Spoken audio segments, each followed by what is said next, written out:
কেমন আছেন সবাই? এই ভিডিওতে একটু আগে আপনারা দেখলেন যে জনগণের রাস্তার মধ্যে ডিজিটাল মিটার একদম এনে ফেলে দিচ্ছে। আর কেন ফেলছে এই কথা জানার জন্য আপনাদেরকে এই ভিডিওটা পুরো দেখতে হবে। তো চলুন আর দেরি না করে এই ভিডিওতে আগে বাড়া যাক। আমি অলরেডি খবর পেয়েছি। এই যে আপনারা যে ভিডিও শুরুতে দেখলেন যে জনগণ মানে পাবলিকে এনে ডিজিটাল মিটার একদম রাস্তায় ফেলে দিচ্ছে। এই মিটারগুলো যে পাবলিকে এনে রাস্তাতে ফেলে দিচ্ছে, ফালানোর আসল কারণ হয়েছে যে মিটারের মধ্যে বিল বেশি আসে।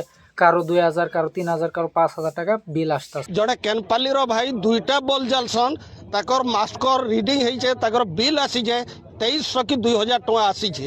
এই জন্য সবাই রাস্তাতে মিটার এনে ফেলে দিচ্ছে যে লাইন চালাবো না, আর যদি লাইন চালাই তাহলে আগের মতোই চালাবো, আগে যেমন মিটার ছিল তেমন মিটারই দিলে তাহলে চালাবো, নইলে চালাবো না। মিটার খোলাখোলি করি আনি ফিকাফিকি করছেন। মিটার আমার কেবে ঘরের ভিতরে নাই বসে, সবুବେଳେ মিটার বাহারে বসবা। তো বাহার তো কাহার বাহারটা তো বাহার না, বাহারটা তো জোতা আপনি লগাই পারবে। ডিজিটাল মিটারের মধ্যে বিল বেশি আসতেছে, 2-3 হাজার 4,000 বিল আসতেছে। আমরা সাধারণ ফ্যামিলির লোক, এই জন্য এত বিল আমরা কিভাবে দিব, এই জন্য আর কি সবাই রাস্তাতে মিটারগুলো ফেলে দিচ্ছে।